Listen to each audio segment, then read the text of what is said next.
Kita punya investment dalam solar energy sekarang ni dah lebih 500 million asset kita ada kan. We started from zero. Kan kita bukan datang daripada keluarga yang kaya.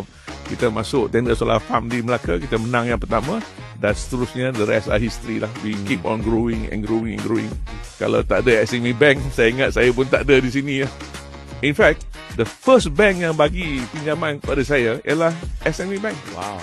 Bila masuk je saya punya bos rumah saya ke dalam syarikat saya baru tahu you didn't collect. Barulah saya tahu okay kita collect. Pentingnya kesedaran kita dalam pengurusan carbon footprint supaya kita dapat menjamin, dan salah satu langkah pertama yang paling mudah ialah pasang solar kat rumah.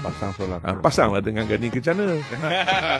From your introduction, two people will be very happy watching this episode. The first one will be your wife, Dato'.